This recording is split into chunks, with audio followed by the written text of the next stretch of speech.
This is the Groove Guru podcast. My name is Windsor, and my guest today is drummer Jim Macauley. Since turning professional in 2002 with indie band Envy and Other Sins, Jim has worked as a session musician with a variety of acts, including I Blame Coco, Emmy the Great, John J. Presley, Mal Pass, and Mike Marlin, before taking up your current position as drummer for none other than the Stranglers. You've also been featured in Modern Drummer magazine. And Jim, thank you for being here and welcome to the Groove Guru podcast. It's a pleasure, mate. Nice to see you.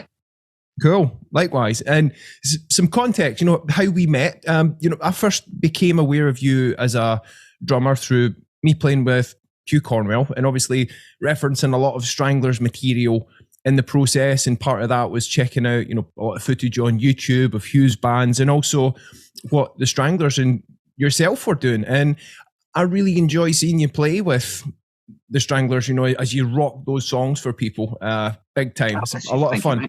Cool. And, after seeing you on YouTube doing your thing and then attending a few Strangler shows in person, it was great to connect with you. There was a show you did at Kenny Jones Polo Club in 2019. It was the Golden Stone Years Rockin' Horsepower tribute to Brian Jones.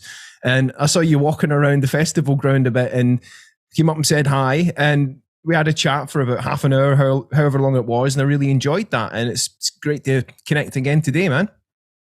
That was a strange old gig, wasn't it? All right. How so? What was weird about that one for you? I don't know whether, I can't remember whether at what point of the day that you were there, but they're basically like everything was running massively behind because one of the polo ponies had to be shot, which has never happened at a gig before. It was obviously tragic. But then they kind of it was a very well-meaning event and the people running it were absolutely lovely, but they kind of did lose control of what was going on. So I remember before we went, we were hours late going on. And before us was supposed to be Donovan, who'd come in a helicopter. And there was some sort of confusion with him. The way the stage manager communicated to him that he didn't have enough time, blah, blah, blah. Anyway, so he come on the stage, strummed his guitar for about a minute, never opened his mouth or sang a single word, and then left. Yeah. Because he was told he'd run out of time. There was actually plenty of time. Yeah. Yeah. There was a lot of shouting going on behind the scenes, but it was a good laugh. I had a lovely time. Yeah, it was interesting. There's some great acts on as well. I mean, probably the highlight of that day, apart from seeing you guys headline, it was the Water Boys. I thought they did a really awesome full set of Stones. Well, you tunes, can't be a bit of Ralph Salmons is man's a legend. Yeah, indeed. And I got to meet Kenny Jones. I mean, Jesus, that's a proper bucket list. Yes. Ticked off. Absolutely, just doing and his he can thing. Still play like an absolute bastard as well. He's really good still. Yeah, that vibe. He's still got it for sure. And I've seen him play there a few times with the Jones Gang and various things, and it's like, wow, yeah, that's a good old rock and roll band for sure, man. and speaking about that, it's great to see you as active as ever with the Stranglers these days. And I think you guys are really sounding fab, especially with new keyboard player, Toby Hounslow. Toby. Yeah, he's doing some fantastic work covering Dave Greenfield's amazing keyboard parts. I mean, that's not something that just anyone can do, for sure. No, he is ridiculous. He's an extremely talented fella. I mean, an odd chap, obviously. He's a keyboard player, they're all on. Indeed. Yeah. Very cool. But yeah, you can't knock he's just, I've not played with many people across my entire career that are so consistent in terms of the lack of, he hardly makes any cock-ups. And even when he does, there are only things that we're going to notice and that the audience is never going to notice them. And it's just night after night, he's banging on it, which is very impressive. I don't get anywhere near that. What's his secret? Well, I think he practices. I think that's the secret. Oh, practice. That's where I'm going wrong. Yeah. That thing, practice, right? Yeah, absolutely. It's like we experience it all the time. Like when playing with Hugh, it's like the small little things that us on stage being hyper focused and really in the zone, the things that we would notice, like a lot of people in the audience wouldn't notice as much. And it's that focus is quite an amazing thing. It's amazing how that perspective like shifts. But and I'd love to talk about the Stranglers playing and a few more elements of that, and we've got some cool things to talk about. And so just to set the table a bit for that, so how did you get started as a drummer, Jim, and what were your early inspirations when starting out? I don't actually remember why. I can never remember asking for a drum kit, but I got given a drum kit as a Christmas present when I was 6. My mum was a professional musician, but she'd kind of given up when I came along, basically, and my brother. So we were kind of like encouraged. My brother's really musical, far more so than me. He's really annoying people that can pick up any instrument and make a tune, whereas I can only play the drums. I can't do anything else. Specialist. And then I just got obsessed with it, basically. I had a few lessons when I started out.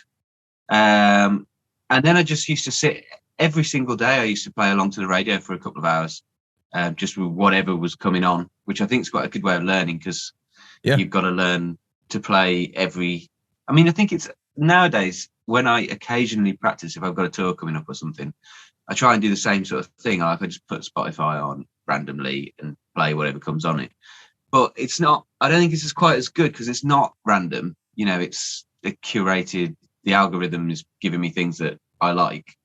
Whereas just playing to a radio, half the stuff you don't even like it, but you've got to learn to play it because you can't skip it.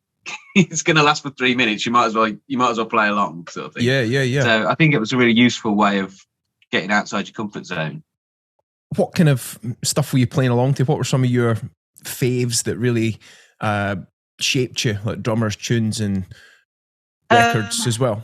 I'm not really a drummer's drummer, to be honest with you. I'm more like I play drums and I've pursued it as a career because I like bands. I like being in bands. I like touring. I like, it's the camaraderie and the feel of playing with other people that I enjoy.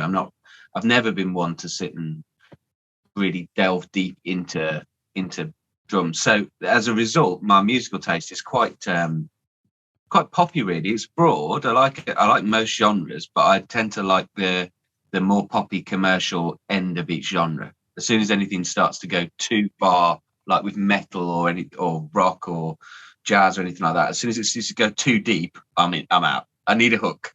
I've got to have a bit of top line, something to whistle. Otherwise, I can't be doing with it.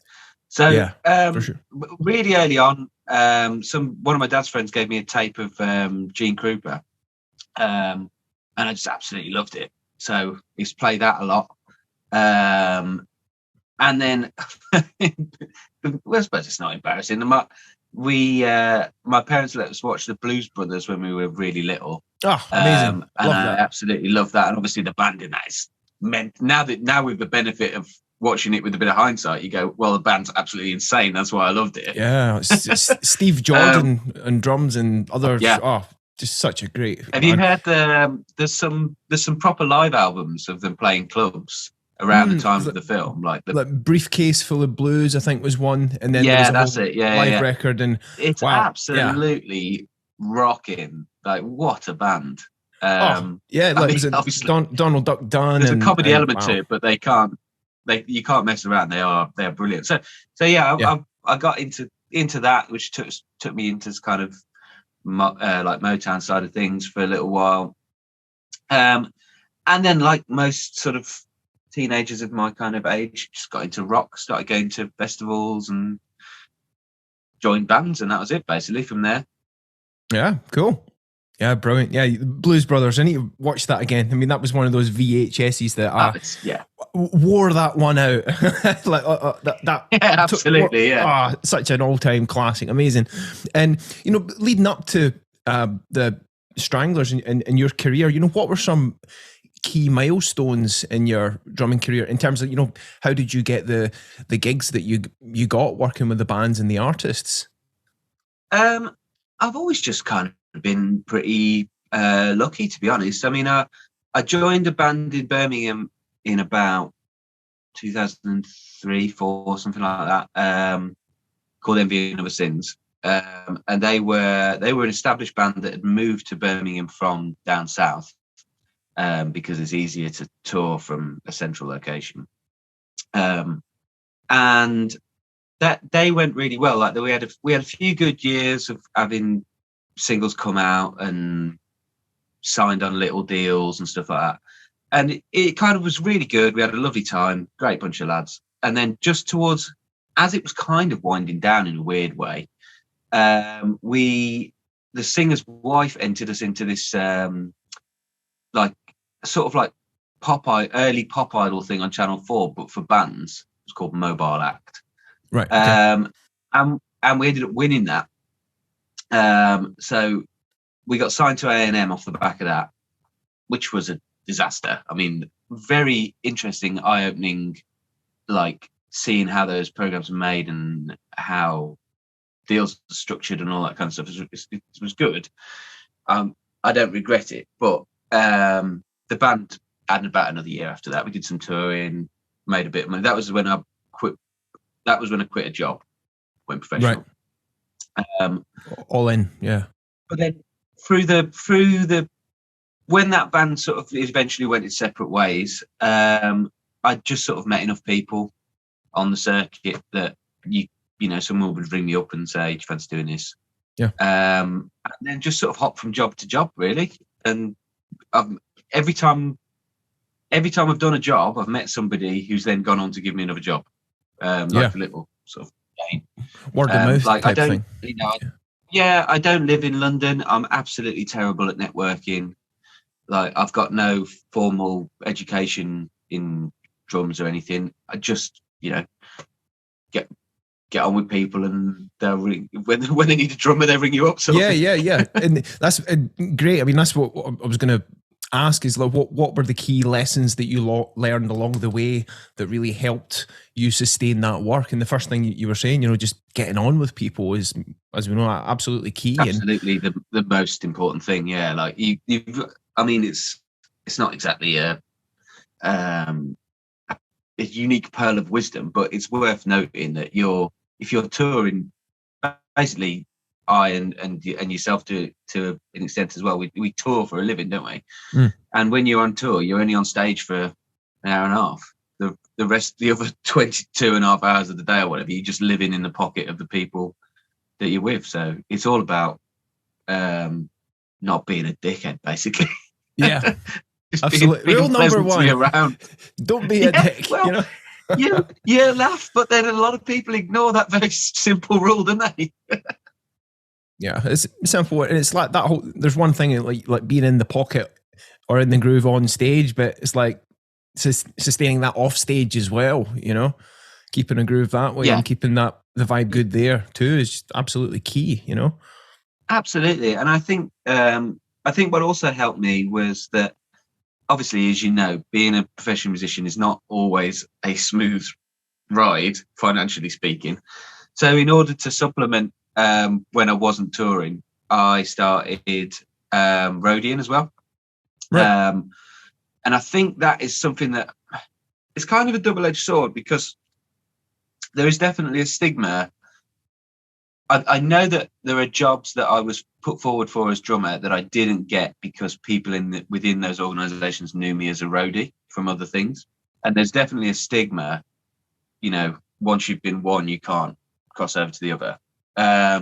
So it is something you have to be slightly wary of. But on the other side of the coin, it really teaches you a lot about the infrastructure around gigs, and I think it makes you a much better musician, because the more you appreciate the environment that you're working in and what everybody is doing there, and how your actions will impact on other people, because you know what they're there and what they're doing. You know, I think you can't know too much about the environment that you're in, can you? Yeah, so awareness, absolutely. Working on all sides of it has been really useful. You know, I've done a lot of drum teching. In fact, I'm still drum teching now. When we finished the Stranglers touring in spring, I'm going out with James for a month. All right, cool. Looking after Debbie Hewson. She's doing percussion on it and a bit of it, so I just look after the percussion rig and a bit of electronics. But Cool. you know, set carp, stage manager, drum tech, riser tech. I put barrier in. You know, everything. Yeah. Every job you can do on a gig, basically, I've had a crack at some point. I've even tour managed. That did not go well. Yeah, that tour That's manager. the job I'm not suited to. Yeah, it's like you got to be like ace problem solver, logistic guy, and all of it. Too organised. I lost all the money.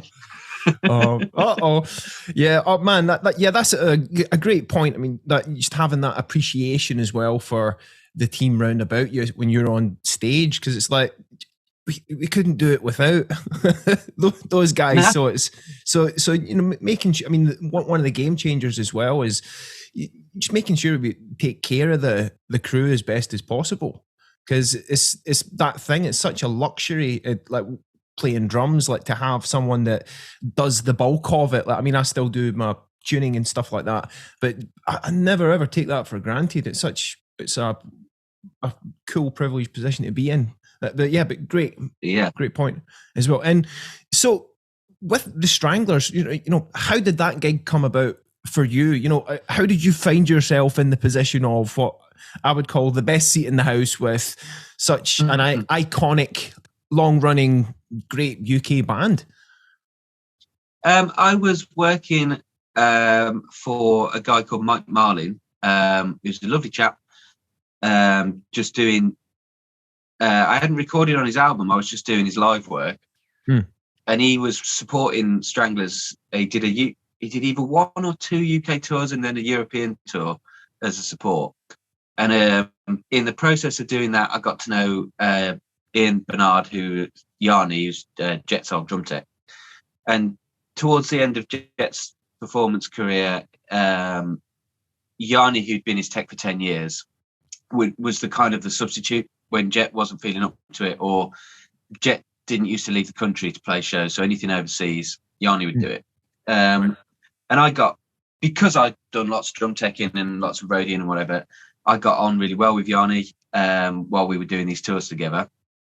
And then he went to work for, he got offered to go and do Bombay Bicycle Club drum teching. So it meant that he couldn't do the 2012 summer festival run for the band in Europe. So he said to me, do you fancy covering these 6 shows? Do you fancy covering me? And I was like, yeah, man, like, cool. Didn't think it would go any further than that.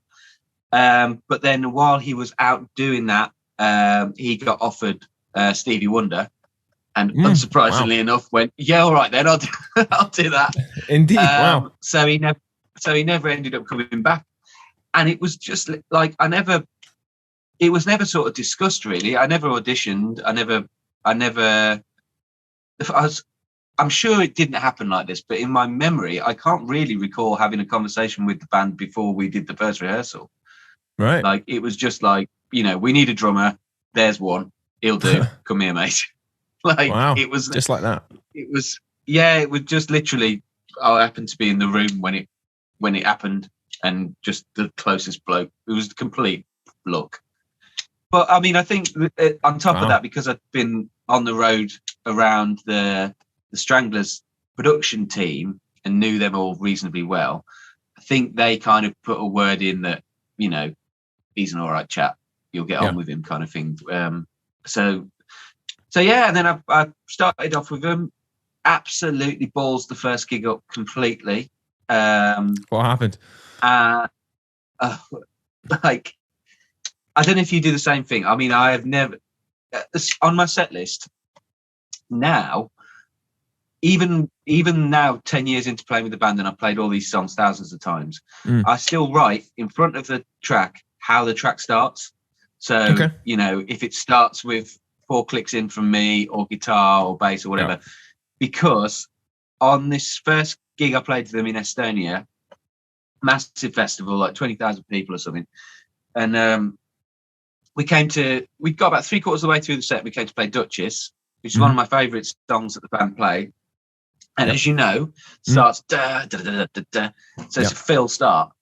I looked at the set list, I saw Duchess, could not for the life of me remember how that song went. Like absolutely nothing.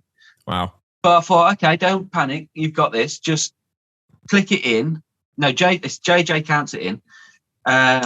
Just start. And the second you hear it, it will come flooding back to you. Yeah. So I just started with a, 2/4 beat, thinking, give me like literally 2 seconds and I'll be able to blag this. But it starts with a fucking fill, doesn't it? Yeah. So wow. We started. Yeah. So we started the song like 4, maybe 5 times. And then with JJ just starting it and then stopping it and starting it and stopping it and like swearing at me and calling me all names under the sun. And eventually it came to me. I was like, oh God, yes. Okay. And then we started it, played it. And like finished the gig, walked off the stage and thought, well, never going to see these people again. But that was quite fun. I'm in Estonia. That's a good laugh. Happy days. Honestly, just thought I'd be sacked on the spot. Like, but they never even mentioned it ever again. Right. Well, so I think everybody just forgot it happened. Yeah, human error, but 100%. I still do that all the time as well. It's like all these notes. I'm always making notes on the set list on my iPad, just because sometimes it's like there's so many changes that happen. Like working with Hugh, for example, it's like we play a lot of the same material and we've played it for years, but we're always making these little tweaks. And on the surface, it sounds very simple, but it's so specific. And and it's like, I mean, JJ's probably like this as well. It's like, Hugh hears everything and he notices things and he's very specific about what he wants. So certain songs, it's like there's 2 clicks instead of 4. And if I was to do 4 clicks, that would throw everyone. So it's just being really aware of what's there. But yeah, again, it's amazing as well how, muscle memory can just take care of so much of that too. But, yeah, totally. I mean, I think I don't regard myself as being a particularly skilled drummer, but the one thing that I think I've got a bit of a natural like affinity for is remembering that kind of stuff. Like I've always been quite strict about not over noting things because I think it just becomes a crutch for me anyway. And if I start trying to read, then I'm not concentrating on what I'm doing. But I'm quite good for, if we rehearse something and we go, okay, well, let's cut, 2 bars there and get like, I'm quite good at remembering that that's got to happen. And, touch wood, it doesn't, not too often do I sort of forget an arrangement change and stuff like that. But I think that's just because I don't read. So I think that's just the way I've always had to learn everything. Like I learn by listening. If I've got to learn a set or a song for an audition or something, the only way I can do it is by putting it in my headphones and absolutely living with it in my head for a week. And that's the only way I'll learn it. I can't learn it on the drum kit because I can't play and listen at the same time. If I want to listen in detail, I've got to go away and do that and then take it to the drums after I've learned it, this sort of thing. I mean, I don't know, how do you go about learning things like that? Yeah, it's really interesting. I mean, similarly, I'll sometimes I do, go in on a certain thing and transcribe it. Like if I want to make sure that I'm playing a song note for note, if that's the intention. So doing a transcription and taking it apart and then putting it back together. But it is that thing. It's like I would not be reading it. It's got to be inside and internalized. And so one way that I go about the practicing is if it is something like that I've got a specific bit to play, I will usually write it out and then practice it until I don't need to think about it, which is just repetition. And, a huge part of that is the away from the kit bit as well. Because I've found just the process of writing something out, it makes you just go in on every little detail. So a lot of the time, by the time I've charted out something or transcribed it, a lot of it's in there. And then it's just doing the repetition just to get it into muscle memory.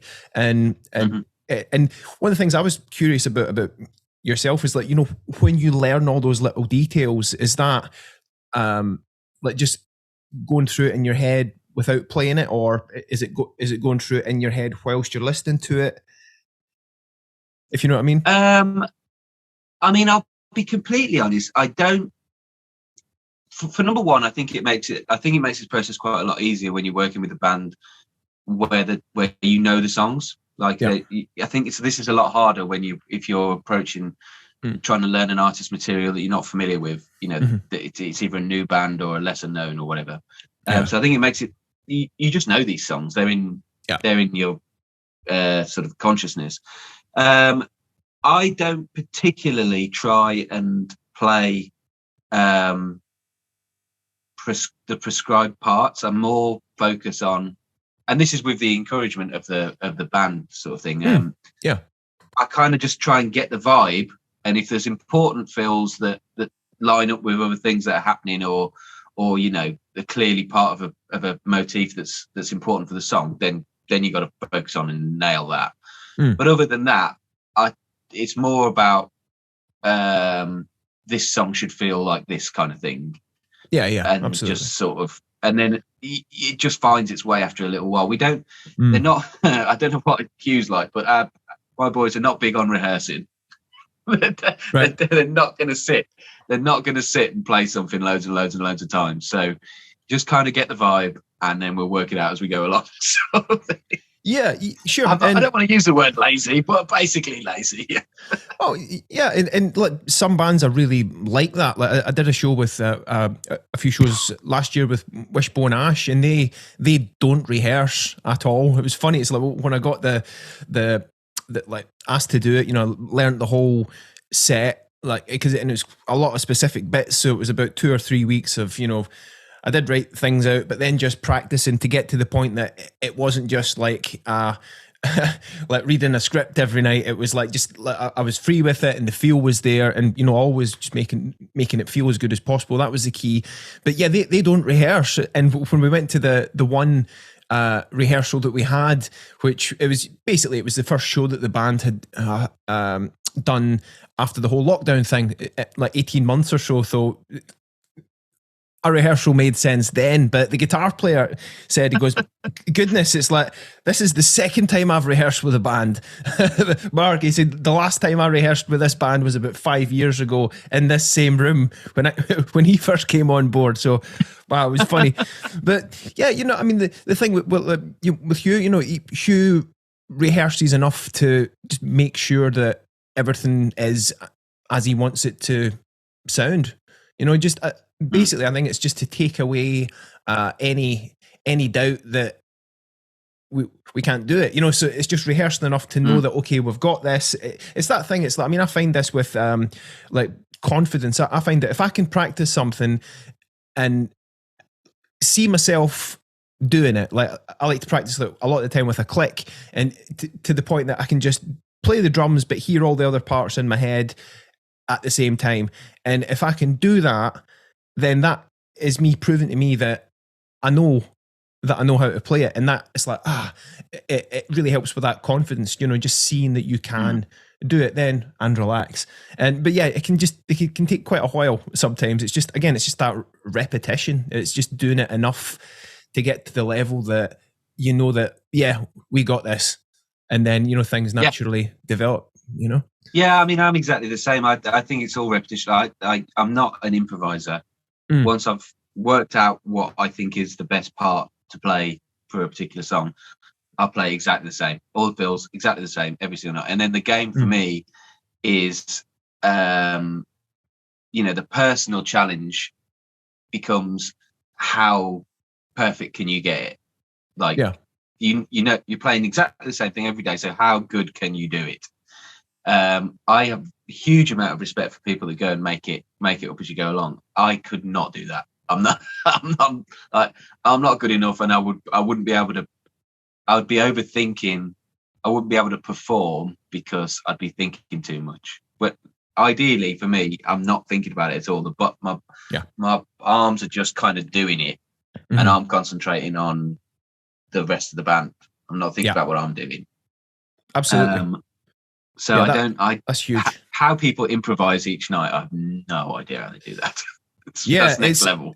It does take a lot of thinking. I mean, just what you described there about playing and just being able to hear everyone else and like yourself without having to think about it at all and just really listen as if you were like a third person observer, so to speak, is a wonderful thing that I find really helps the enjoyment of the process. Like you can hear the music flowing through you, which is very cool. And then when it comes to improvise, you know, I mean, in the recent set I did with Hugh, the first set, you know, with Hugh Cornwell, he does the first set all solo material and the second set Stranglers material. There's like 2 drum solos in the first set. Well, like there's a kind of Who like drum break in one of his tunes, Stuck in Daily Mail Land, and then there's another tune called Under Her Spell it was a record Beyond Elysian Fields we made in New Orleans a while ago, and there's this big drum solo at the end of it that kind of builds the piece to a climax. It's like there's a bit of variation there, but it does take like a lot of thinking, and I don't want to be in my conceptual mind when I'm playing. I want to be listening. So the way I've kind of navigated that is, you know, just finding certain motifs that work, like a certain type of phrasing idea. Like I'll start off with single strokes, and then I might do a bit of the cobham rudiment, and then triplets. So I'm still thinking about it a bit, but not excessively. So ideally, that's what I've learned. One of the biggest game changers is just getting out of here when playing and just always listening, you know? Well, it's funny. It's like, I think most drummers have that kind of their own personal little phrase book, don't they? You'll have experienced this as well. If you're trying to learn a set of a specific drummer, once you have spent enough time trying to get into the head of how he's playing or she's playing, you can see it actually. Then you can see, he's doing his little thing. He's, you know, any given musician has probably got somewhere between 5 and 15 little licks that they throw in, and you see them all over the catalogue. When you hear them, you're like, he's doing that thing. Like Jet has got loads, and when you know the material as well as you and I know it, you hear them all the time, don't you? He's like, there's that little bass drum triplet that he does all the time. Like, absolutely. And they just keep recurring all the way through. Yeah, and the kind of the 4-stroke things in the hands and stuff, and yeah, really cool. And yeah, Jet Black, wow. So indeed, man. You know, absolutely. At the time of this, a few days ago, you know, the Jet passed. You know, bless. And you know, I'd been on tour with Hugh at the time. We finished up on December 7th, and it wasn't until the day after that I'd heard that Jet had passed a few days earlier, and it was actually through your post that you made that I first learned the news. So I thought, wow, I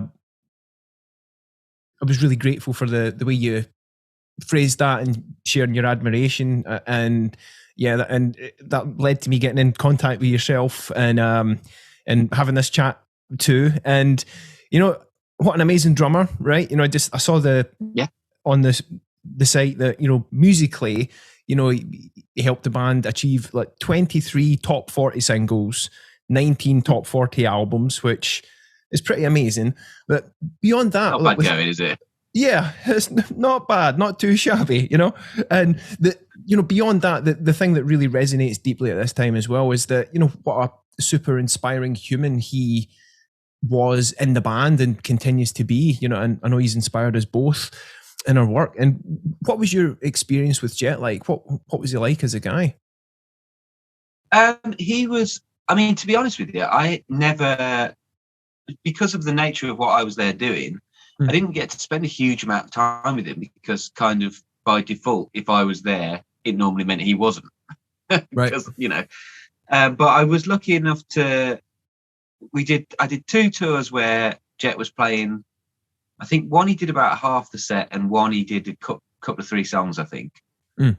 So you wouldn't see a lot of him. He'd be very much in and out because he was struggling with his health at that point.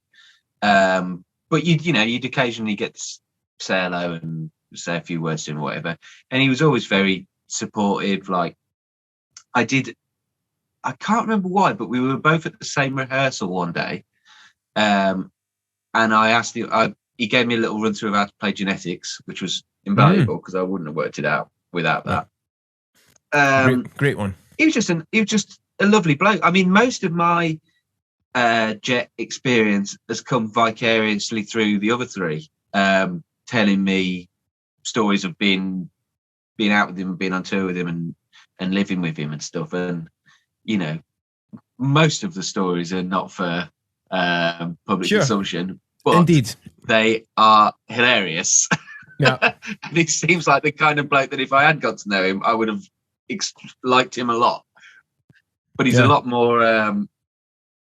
I think his role within the band can't be understated, because I think it's, as much as they were four exceptional musicians, they were also four very, very unique personalities. And I think they owe their success as much to that as their musical ability, almost, because they were inventing punk through the force of their own personalities. And there's there's no way on earth you would ever get a band like that be successful now, because they just would. They couldn't exist in the modern musical landscape, could they? I mean, just wouldn't happen. So diverse, and I can't think of many bands like that have got such a unique sound and the personality. I've never met the guys in the band apart from Hugh. It's like you could feel that personality coming through just in the music. That's like, whoa! It's like a total oddballs. A lot of them amazing, like off not your average band, but pretty special. And so with Jet, you mentioned he showed you how to play genetics, and which leads us on to like some of his great drumming performances, because there's been so many. And I think we were going to do a top 5 of that. Yeah, it'd be interesting to see if we've got the same. Have you done one as well? I've done a top 5. Okay, good. I wonder if there's any crossover. Yeah. What should we do? Should we do one each, or how do you want to do it? Yeah, let's do one each and see how we get on. You go first. Right. So in ascending order, or like from 5, 4, 3, 2, 1. Okay, yeah. In at number 5 here, drum roll please. Nice and Sleazy from Black and White. Same as me. Yeah. Oh wow. Why number 5, or why do you love it so much? I just think it's it's great fun to play live. And as a it's such a weird thing to say, but it's such a confident beat. And it's got such a sort of swagger over this quite mean, dirty song. And the beat just kind of, it pins the whole thing down. It does its own thing. And it's played with such a sort of slinkiness that's what makes it quite hard to play it right, is you've got to put that attitude into it. Otherwise it doesn't, if you play it too straight, it doesn't work, does it? It's got to be played with a bit of drag and a bit of meanness to it. Yeah, absolutely. And like just finding that emotion, that kind of sleazy feeling, imagine what you want to get that sitting right. That inner game that we bring to it when we play can really emphasize those qualities, that can be felt through it, and Sleazy's great for that. And I mean, great drum intro. It's one of those iconic ones that it's like, it's a hook of the song straight away. Boom, boom, catch. And the drum sound, I love the snare drum sound particularly. It's such a great vintage tone there that every time I hear it, it's like, I got a smile on my face. Yeah, I don't know what he used. Do you know what? Funnily enough, I don't know what he used on any of the recordings. And annoyingly, they're so like disinterested in that kind of techie side that no one seems to know really.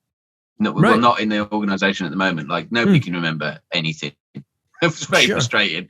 Yeah, how did you do this? No idea. Can't remember doing it. Yeah, absolutely. And it's just such a great, I think, like getting that vintage tone. What it sounds like is he's doing a lot of hitting the center of the drum, like not rim shotting, and it's quite a fat sound that way, which gives it that tone, which it doesn't always translate live when I don't do that. I rim shot it and hit quite solid, but I think, the touch that he brought to it was really iconic in that as well, for sure. Yeah. So that was number 5, nice and sleazy. So yours was sleazy too. So number 4 is my turn then. So Peasant in the Big Shitty. Oh, I haven't got that one on the list. Right. That's interesting. That is good. I'd forgotten about that. We haven't played that for ages. That would probably be in there if I could revisit my list. That would be that's a good one. No worries. Yeah, just again, it's the same kind of thing that beat like starts, and it's such a hooky riff that it's once it's established, it stays there, and it just really helps set the tone and foundation for the main riff when the guitars and the keys come in. And again, just a great example of being savage with the simple is the term that came to mind. Yeah, for that one. Yeah, that's a nice way of putting it. Yeah, I dig that. So, what's your number 4? Number 4 for me, I'm actually just going to change because I've just remembered one that I'd missed off the list. Right. So I'm going to go for The Man They Love to Hate. Interesting. Yes. La Folie. Great song. I love that song. Not often played live by our incarnation anyway. We've done it on a couple of tours. And I just think it's them at their... I like listening to them when they were sort of starting to stretch their legs in the studio and starting to mess around and realize the potential of the recording studio. Yeah. And I think I think it's just like you say, a good example. You could argue that later on they perhaps went a little bit too far in the drum programming side of things. But I think in the sort of earlier stuff, when it was more of a meeting of that kind of rawness, alongside the programming, I think it really works well there. Absolutely, and I think they've really explored that in various ways, like to a great extent, and there's a lot of nuance in each of the kind of light and shade of it. And the Men They Love to Hate, that was in is in my honourable mentions list. I mean, it reminded me of the influence of Devo, because I know that Hugh, he was totally. big Devo fan, and again, it was just that great consistency and simple playing throughout. And that's again one of the things I really appreciate about Jet is there are many drummers that are in social media, super chops, check out all these licks and things like that.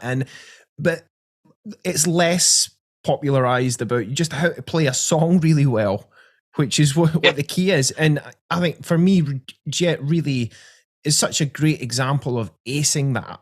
And I still listen so much. It's like, listen to Jet, it's like, okay, Windsor, play less. Keep it simple. Totally. There's that. I mean, there's so many songs where that you'll be familiar with as well, where there's just no fills in them at all. Yeah. The fills are opener hi-hat. Yeah. That's it. And they're great because of that. Like, you didn't need it, so you didn't do it. Absolutely. We can all learn a lot from that. Oh, yeah. Less is more. Like Throwing Away is one, which is not in my top 5, but that comes to mind. It's just so on the record. It's so simple. And then, such a hook. Oh, I love it, man. So you've done your 4. So 3. Okay. My third one is from The Raven, and we've already mentioned it. Genetics. That's in for me as well, but later on. All right, cool. And again, just what I love about that part, it's like you can sing it, and it's like a hook of the song. It's just such a musical part that totally, so memorable. I love it. And then and very difficult to play. To play like to play it and make it sound like he makes it sound is very difficult, I think. Right, and I right. think I was grateful to him to show me how to do it, because I think where I would have got it wrong is that, you know, the first part of the phrase, I would have played that as 3 notes, but it's actually 4. But it's played so quickly that he's basically sliding 2 notes into 1. And that's what, for ages, trying to teach myself and thinking, why doesn't this sound quite? It's not quite right, but I can't work out why. It was because I was basically missing a note out. Where I was playing 3, he's playing 4. But if you play it so slowly that you can hear 4, it doesn't sound right. You've basically got to jam 4 notes into 3, and then it works. Then that's it. That's how it sounds. Yeah, and that it was like last night. I was thinking, because I've always thought, what a cool tune. I've never played that tune, but I was like, so how's he doing this? And it's like that intro. It sounds pretty quick. So is it, for geeky question, is it 3 on the hands before the first bass drum note? Yeah, 3 on the hands before the first kick. Yeah. Right. Yeah, that's what I thought as well. Very cool. Amazing. And then there's the other thing, the weird thing, and again, it's took me, like, I'm not saying I completely nailed it, but we did play it on a tour, and he got it sounding good, but I couldn't get it to sound like he gets it to sound, because I just sort of hit harder than he does, and there's not a lot I can do about that, really. There's a snare in the last rep of it. Says the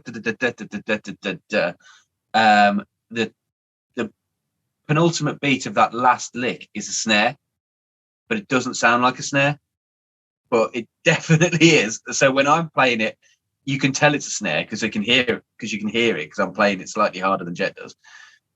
I found it extremely difficult to change my dynamic to make that not sound like a backbeat in the middle of that part of the lick, right? Because it's just got to just glance it and take it up and away onto the hi-hat, and he does that because he just sort of, jazzes around the kit. I'd stomp around the kit like a Neanderthal, and it's much harder for me to just go. So for ages, JJ was going, "You're not playing that right. You're not playing that right." I had to get Jet to video. Well, I videoed Jet playing it. I went, I am. That's exactly what Jet does. It just doesn't sound like that when I do it. Wow. I mean, just that classic example is, it's like you could give 2 drummers the same beat to play, or 10 drummers the same beat to play, and guaranteed it's going to sound 10 different ways, because that uniqueness, that personality, that touch just comes through. And very cool story there, man. And well, I've got, so my number 3 is Hanging. All right. Which is my favorite song to play in the set from a drummer's perspective each night. Cool. How come? I just what's the bits? Just because it's just tasty, innit? All the parts are really, it's just so well put together. The way that all the fills work with the other instruments, and they complement the keyboard and everything about it. It's very idiosyncratic. It's bizarre. I think you could give 1,000 drummers that guitar line, and I don't think anybody would come up with that drum part, because it's perfect, and it's really odd at the same time.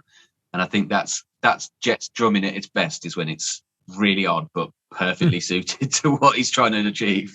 Yeah, and again, the thing that's just coming up when we are having this conversation, that it's not just about the drumming, it's how it fits in relation with the other instruments and all the parts. It's like, I love so much of the Stranglers catalogue that all of the parts, you've got these unique things happening, but they just fit together so well. And sometimes they do. Sometimes they do not. Yes. I mean, here's an interesting question then. Yeah, sure, man. We're going through our list of songs that we love playing. There must be one that you don't like playing. There must be. I'll tell you what mine is. Okay. No, what's the one that you play where you're like, oh fuck, I hate playing this song? I don't think there's any that I play that I hate playing this song. It's like sometimes there are ones that are pretty challenging. Like from a technical, the obvious technical one that comes to mind is it's a tune called Big Bug by Hugh Cornwell from his solo catalogue. It's like double bass drums all the way through, 30-second notes all the way through, and it was a solo record he did with Robert Williams, the Nosferatu record. And he came along. We played in LA, and he came along. Right. And I met him after the show, and he was telling me about the when they were recording that record. It sounded really interesting. Lovely fella.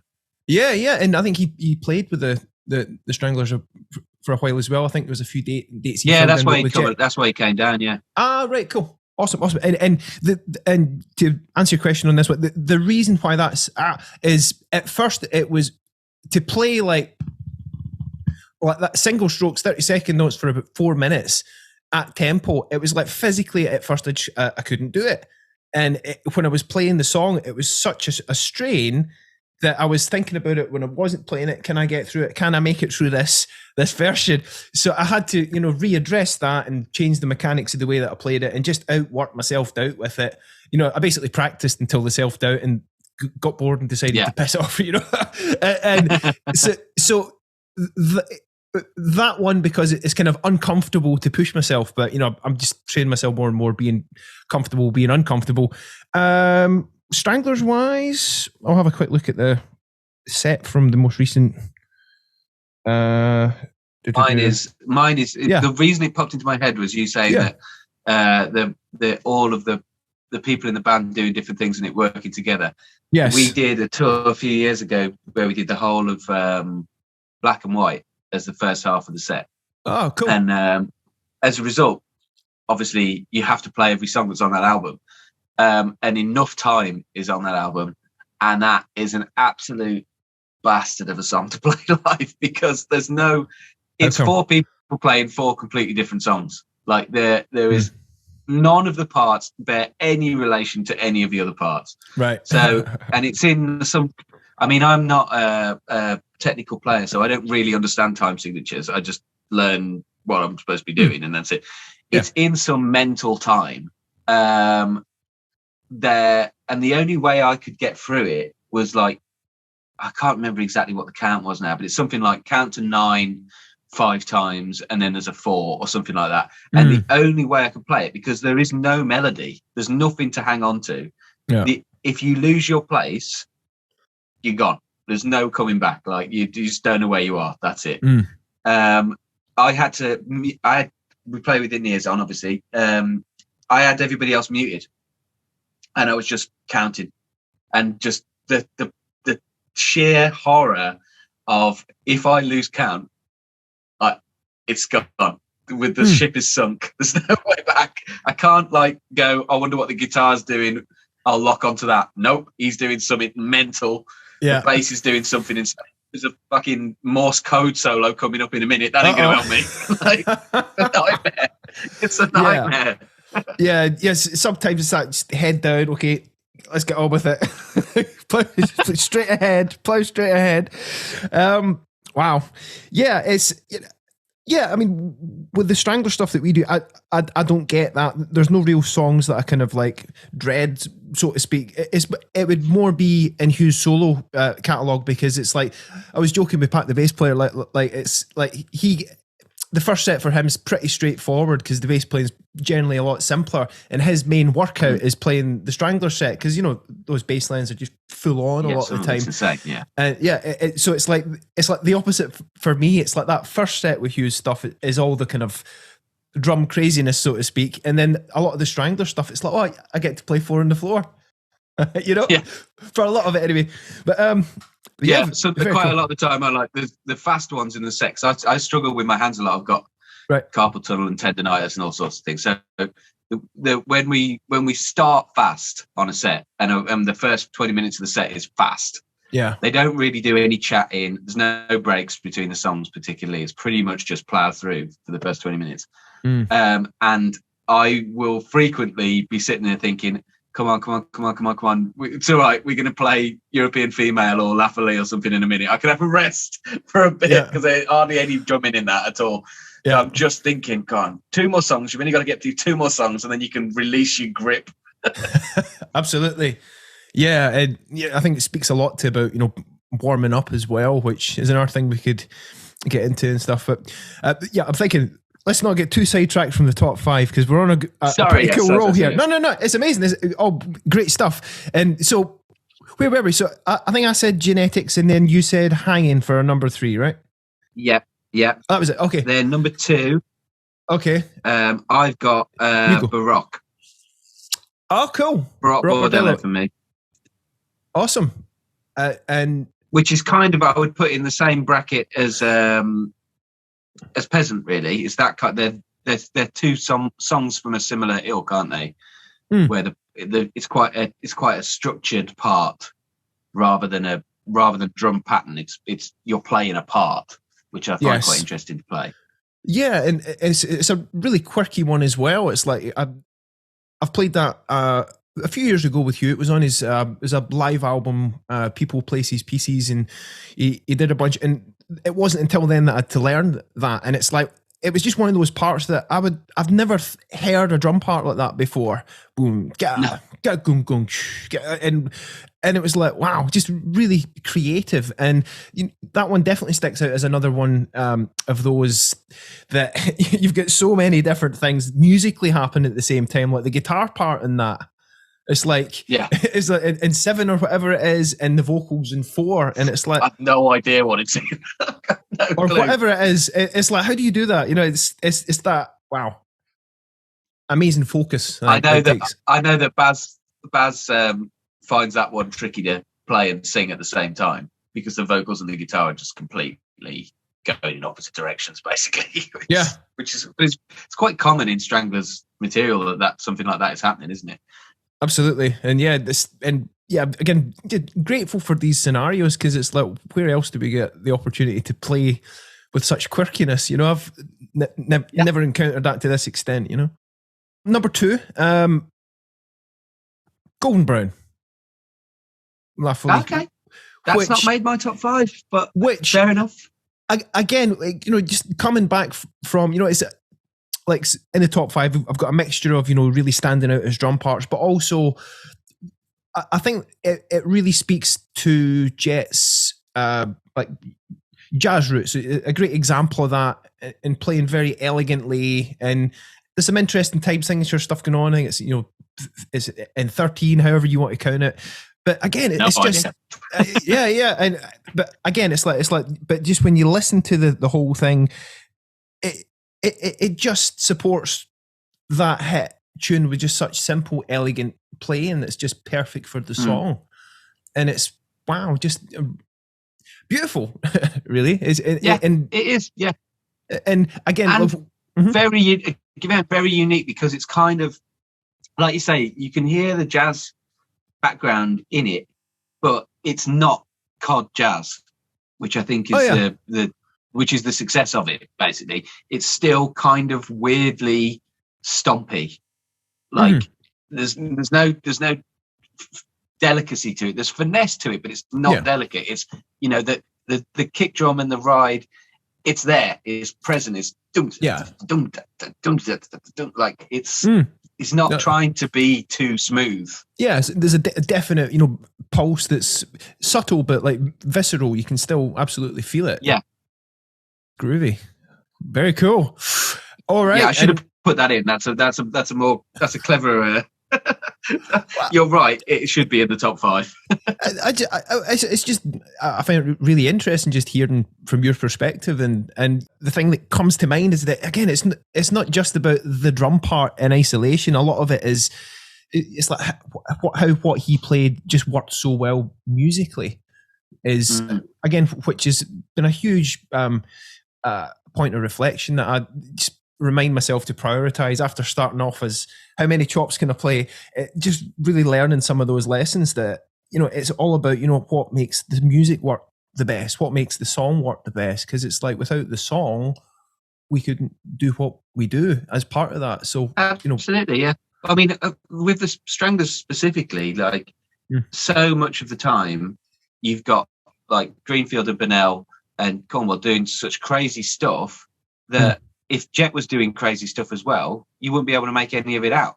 Like, it needs to give space for people to be doing their thing. I remember watching Greg Bissonette do a lesson series years ago, and they were talking about big band stuff, which I wasn't particularly wasn't my bag, but like I said, he said something really interesting that stuck out. That he was talking about, like, I think he called it a bucket of fish fill, like a dum. Oh yeah, that classic big band fill. And he was saying that most of the time when he does that, doesn't put 1, 2, 3, but not put the crash on the end of it, because he's like, if you put the crash on the end of that, 9 times out of 10, the trumpet player's doing a big note there, and if you put a massive crash cymbal and a kick drum on it, you can't hear the trumpet, and it's the trumpet that's playing the music. You're just doing the beat.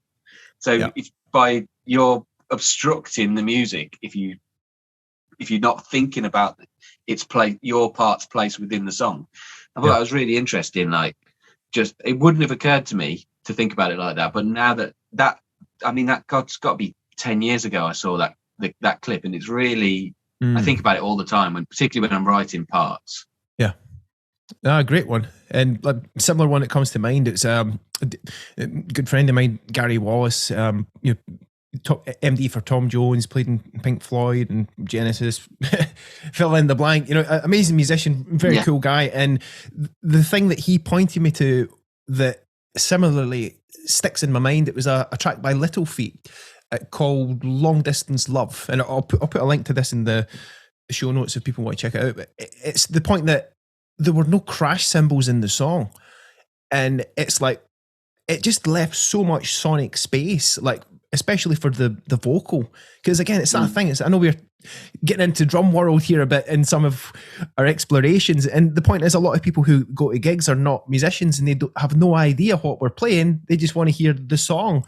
And which for most people is the story and what the singer's doing, and it's getting out of the way of that and allowing that to, be as clear as possible has been, just such a simple concept that makes all the difference. And that thing, it's like crash cymbals. Like, ever since I heard that, I started saying, okay, that crash cymbal I'm playing, is that one necessary? Okay, let's not do that. And when is it necessary to add something to enhance, so that whole subtractive element, and again, just keeping it simple, sexy, is a key one. Alrighty, and it's number one. Time for number one. Well, my number one, I'm afraid that I've already busted it because it was Genetics. That's a great one. For the reasons that we've said before. So what was yours? Peaches.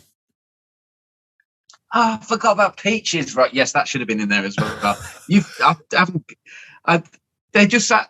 I'm so used to them being there now that I've kind of forgotten that they exist. Sure.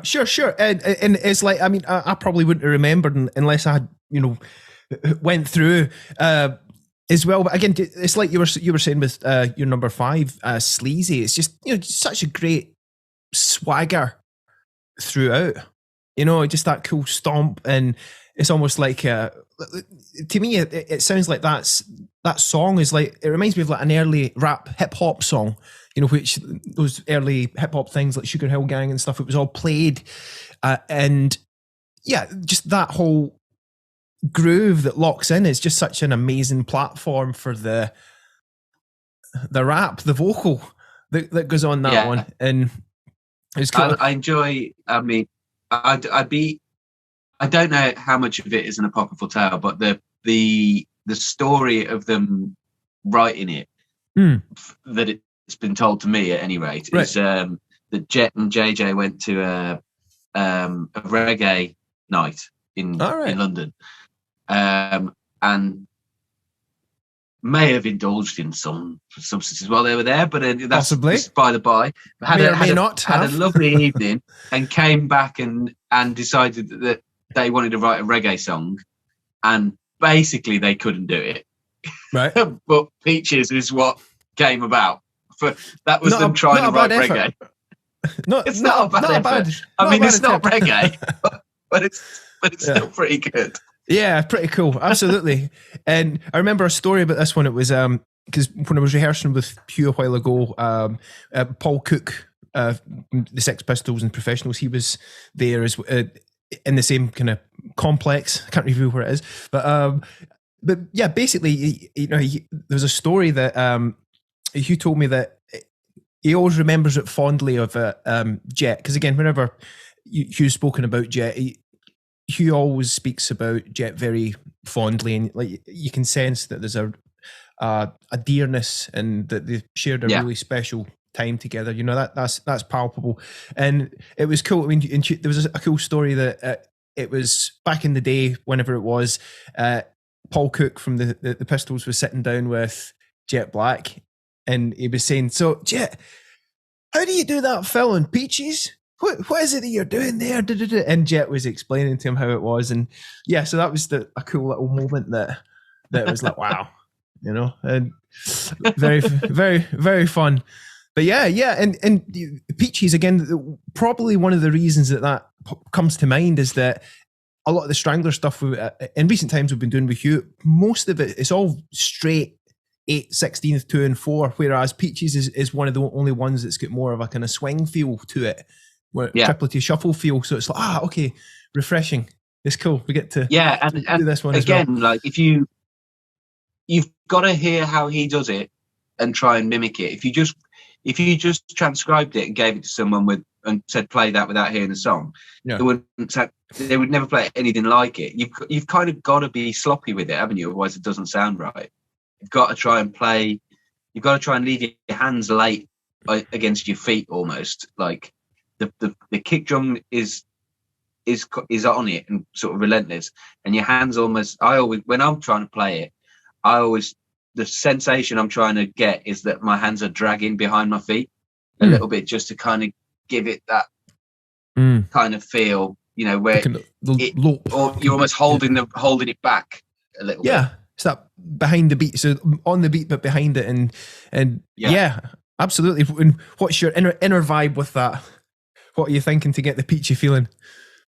It's more that, I mean, I always do approach it from kind of a physical point of view. So when I'm playing Peaches, the thing that I'm thinking about is trying to basically to have really soft hands and soft wrists, so that when I'm playing that like shuffle or whatever it is part on the hi-hat, if there's give in every part of from my wrist, my fingers, my stick and everything, it will kind of make it feel relaxed and draggy.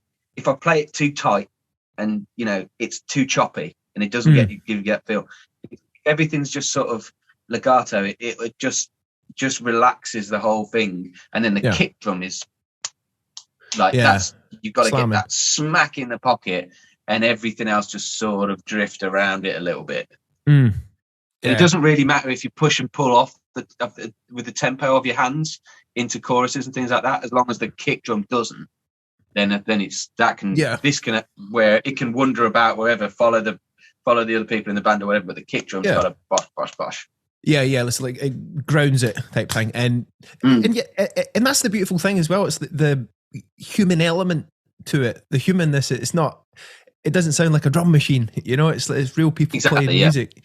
And again, like if there's any drummer that has been like a drum machine, it's like Jet. I mean, one thing that amazes me, his time playing, his tempo, that's again a big lesson. Can you play that beat and not necessarily like speed up and slow down? Yes, there could be movement like you're saying, but can you maintain that tempo and just be super consistent? I think that's. So if you listen to some of the live recordings of them back in the day, like the guy that looks after the drums for us, Rick, he's got loads and loads of bootlegs that are super rare from the really early days. God knows where he gets them from. Yeah. But the speed that they're playing at is unbelievable. Like we always sound 9 times out of 10, if we play a show, we'll open with Toilet on the Sea. Sure. So when we do a sound check every day, the last thing you do in the sound check is the first thing you do in the show. so that your front of house is set in his top of show levels. Yeah, we do the same. But obviously, we do that every single sound check. So to say that people are a little bit bored with sound checking Toiler is a bit of an understatement. So JJ likes to wind me and Toby up and play it as fast as he can, basically. And the game is who breaks first. Like speed up. So who has to stop first? But even doing that, and even going absolutely full chat at it, I've still heard bootlegs where they're playing it faster. Yeah, like it's insane, the speeds, particularly Greenfield, like back in the day. Oh, like amazing. How his fingers could go. I mean, Toby is ridiculously quick, and we get to a point where we can't play it faster than that. I mean, he's faster than me. I can't. He'll drop off after me. But the 1970s real Stranglers were 5-10 BPM quicker than that. It's absolute madness. Yeah, I mean, some of the I suppose really it's youth, isn't it? Youth and substances. Yep, that's definitely that's part of the process, and it has been for those guys. And yeah, I mean, talking about bootlegs, I heard one last night. I believe it was on it was one of those ones. I was listening to a couple of tunes just when I was prepared for this, listening to a few things, and you know how sometimes a video just pops up, the next one in the queue pops up, and it was a Stranglers bootleg that I'd never heard before, and I've not heard loads of them, but it was an amazing one. The sound, I'll put it in the show notes. It was from the La Folie tour, 1981, I think, and Glasgow Apollo, and the sound, it was one of the best sounding bootlegs as well. But yeah, the playing on that, and I think they played the Men They Love to Hate on that as well, and it was just like proper like rocket ship, rocket speed, warp speed. Yeah. Oh, amazing! But I love it. I've got a lot of time for bands that aren't too prescriptive about this needs to be played at this speed. Like just do it. Feels good. Just play it. Have you ever heard that? Are you much of a Police fan? Yes. Yeah. I mean, what drummers? A lot of their stuff. Really. I mean, yeah, amazing. There's an amazing. I know where you're going. I was talking about this. There's that. Have you heard that live album? It's like a double live album. Yeah, like red cover. One of them's recorded in like the cover is the three of them. It's a live shot of them playing. One disc is them playing in about 77 or something, and the other one is early 80s, like Post Synchronicity. And it's one of the best. It's definitely the best live album I've ever heard. But it's so sloppy. Like the tempos are all over the shop. The tuning on some of the backing vocals is absolutely shocking. But it's brilliant. It's absolutely brilliant. You can really feel the energy of three young lads. Yeah, just kicking the shit out of it live. Brilliant. I was just looking it up. Yeah, it's the Live is the name of the Police one with the three on the front. Yeah, yes, it's brilliant. I've not listened to it for a while, but just definitely amazing. Worth a revisit. Absolutely. She'll add that to the playlist. I'll put a link to that as well for anyone that's not heard it. Yeah, just so good. And again, just that human element and the energy and the vibe, which, it speaks more beyond the kind of the correctness of all the details, because it's easy to get everything so I get quite tight. Sort of, it makes me sound like a grumpy old man, which in fairness, I am. But I get bored nowadays with the way that live production, particularly in pop, is going, because I just think it's emptied to shit. Everything is, and I understand why it happens, because everything's played to track, because everything's time coded for production, for lights, for video, for all that. So, and I understand the need to do that at that level. But I just think it takes away from, just there's no point being there. Just listen to the record. Like if you're playing to click, and all of your drums are samples, then why are you there for? Yeah, you're not bringing anything to the table. You might as well just have the vocalist and play to track. There's no point being a band there at all. Exactly, no soul in it in a way. But no, exactly. So I not that anybody is going to give me a pop gig as a chubby 39-year-old, but even if I were in the market to get one, I don't think I'd want it now, because I would find it really depressing that you just, it's complete. It's so by numbers. There's no personality in it. I just find it really boring. Yeah, it's just like maths in a way. Yeah. If there's no soul, there's no rock and roll. That's what. Yeah, exactly.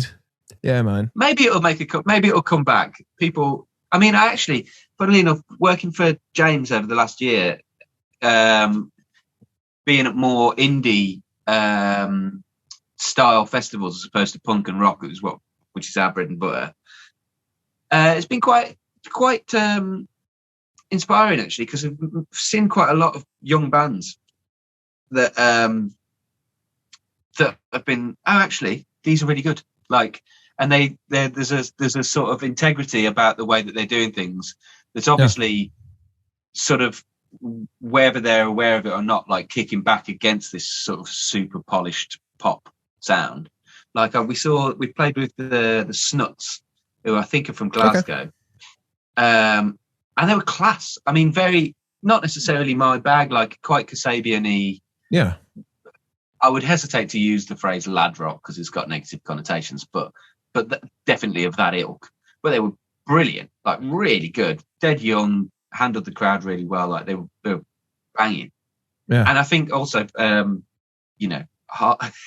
it's not exactly a hot tip, but I've done a load of festivals with Sam Fender this year, and I think he's brilliant as well. His band are absolutely great. Yeah, he definitely. But I heard a bunch of his songs a while ago, and it's like, oh wow, that's really, really cool and fresh. Absolutely. And what else are you listening to at the moment? Anything else that's lighting your fire, so to speak? I'm particularly taken at the moment with a band called Woos, who are a duo. I think they're from London. One of them, I think he's either Korean or Japanese or something. But they're brilliant. Really love them. I mean, very Sparks. They wear their influences on their sleeve, I think it's fair to say. But they're great. I like music. I like new wavy, quirky style music, and they are very much, that cool. thing. It's not taken. It's taken seriously, but there's a lightheartedness and a bit of a nod and a wink in. There's lots of puns, and it's not like, it's definitely not comedy music. Because I hate comedy music with an absolute passion, but it's not totally serious, which I think is important. Yeah, absolutely. So yeah, definitely check them out. They're absolutely banging. Cool, awesome. And reciprocating, Devo. I've been getting into Devo a bit. Recently, just some live stuff. The drummer Josh Freese plays pretty cool. I mean, I was having this chat with you recently. It's like, what is it about bands like Devo and how I think about the Stranglers, that it's like their music's got an addictive quality to it. It's so hooky, and Devo fit that block. I get or they tick that box, and it reminds me of an amazing show they did that is always, it's one of my go-to templates for kind of like rock, pop, punk drumming done really, really well. It was Devo at Lollapalooza with Josh Freese on it. Just slamming it. I've seen that. Yeah. But it's so fun as well, just like, I mean, he's an absolute beast though, isn't he? He's a ridiculous player. That I've really enjoyed watching him play with Sting over the last couple of years, because it's sort of re-energized Sting, and sort of I don't know, is it too harsh to say sort of pulled him out of his own arse a little bit, because it's just taking it back to like that kind of. There's a rock, it gives it more of a rawness. He's a brilliant. I don't know who chose to have him on board as the drummer, but it was a great choice. Yeah, because obviously he could have had anybody. Because I mean the whole Sting thing, like with Sting and Vinny Macauley, his playing on that gig is just wow. One of those benchmarks up there that's just like wow. And I think Vinny was playing about the same time, and Vinny kind of mentored Josh a bit, so that there may have been a connection there. But yeah, just really refreshing to see it in soulful. And again, it's like I've seen things with Josh saying that like Sting tells him like lay off on the fills in that one, and so still very, very particular as well, which really speaks of what it really takes with like to be an artist like that at the top of their game for so many years. And related to that, it's that whole thing. It's about like learning from legends. Like one thing we've got in common is like working with some really great musicians who have done what they've done with the Stranglers and continue to have that enduring legacy, and to survive and thrive in the industry for as long as Hugh and the Stranglers have, to the extent there's obviously a lot of grit required and a lot of wisdom. And what are some of the with you working with the Stranglers, what are some of the kind of pearls of wisdom that have kind of rubbed off, that have really made an impact on you and your playing and life as well? Because there's a lot of life lived there. Yes, certainly is that. I think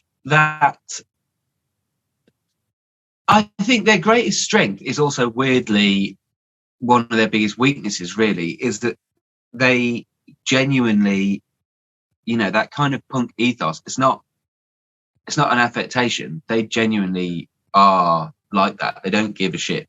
Like, and some of the decisions they've made in their career have, I think you could say they've undoubtedly limited them, because I think they should be bigger than the Pistols.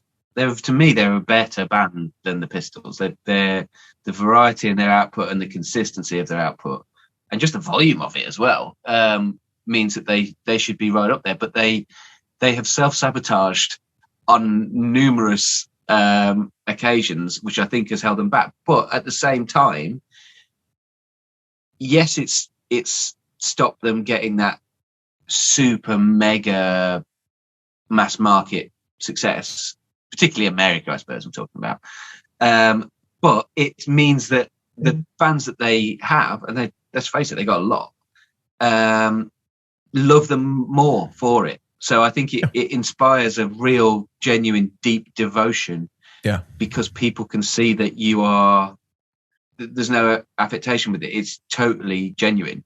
And I think that's why they connect with the people the way that they do.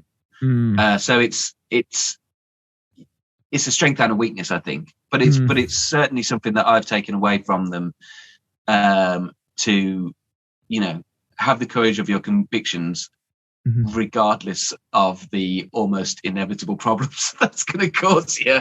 Because a lot of these decisions, they can see coming down the line that it's going to be a problem, but they just do it anyway, which is commendable. And it's like having that vision of, we're going to do this, and it's going to happen, and having that will to work with that. And another part of that I'm hearing is an aspect of authenticity, or living in their truth. And that's one thing that I'm becoming more and more attracted to as a human quality.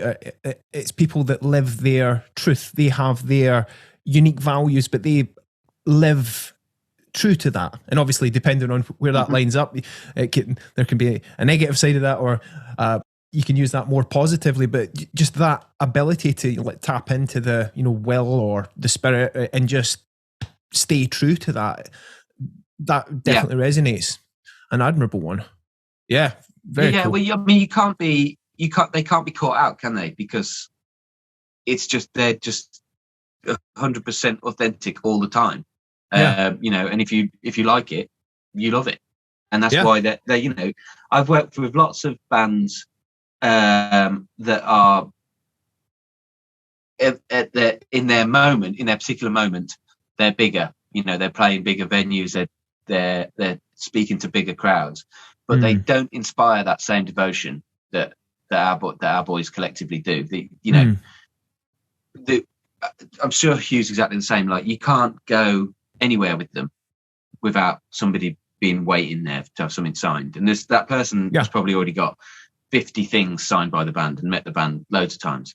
But they'll be there. They'll be at airports, they'll be at hotel lobbies, they'll Absolutely, yeah. Just that, like with you, that does happen. There's always like fans that want something signed like that. That like these people are like God to many of the fans in a way. They're just that such devotion to them, and yeah, and it reminds me something of.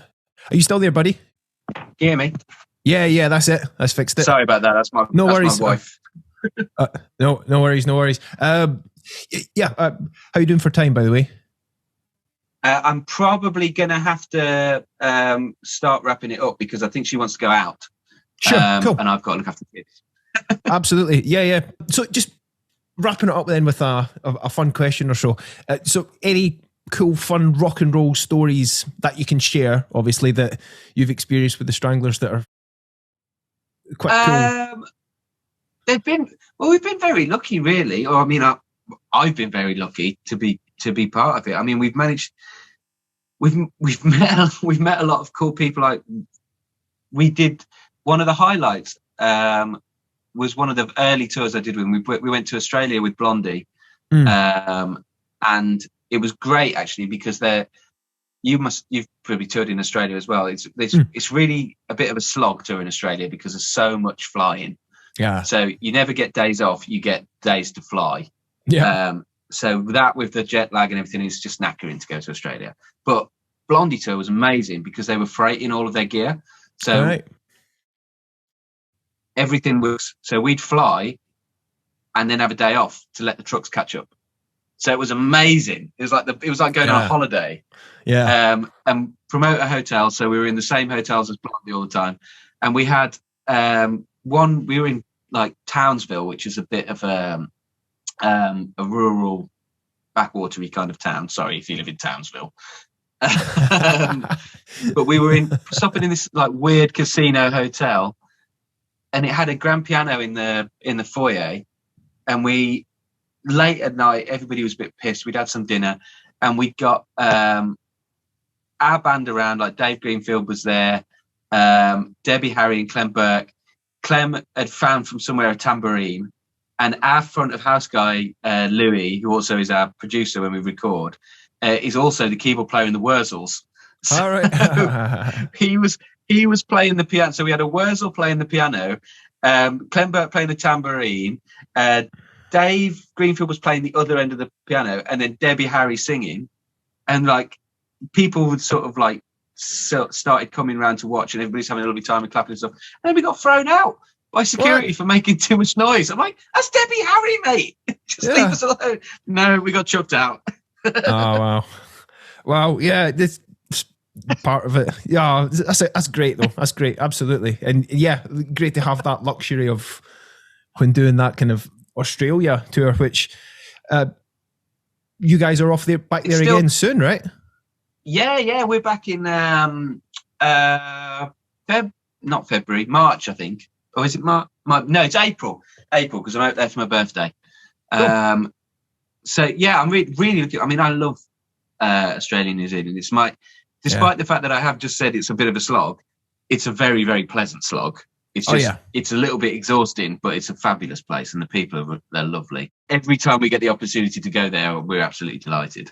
Yeah, very cool. And yeah, I've done that a few years ago as well, and there's a lot of like talk about the rock star lifestyle. Wake up, sometimes get on a flight, land. Sometimes it's straight to the venue before the hotel and do the gig, and then wake up and do it all over again. But then when you get a day off, and like it was like Sydney and I think Christchurch the last time, it's lovely. But yeah, that's a very, very cool one.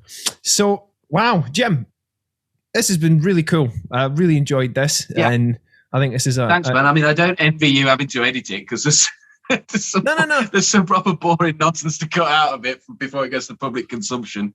Wow, I'm sure. It'll work absolutely, man. And Jim, it's been awesome. Thanks so much. Here's to you having an amazing Christmas, New Year time, whatever you're up to. And if I don't see you beforehand, an amazing birthday in Australia. Thank you very much, mate.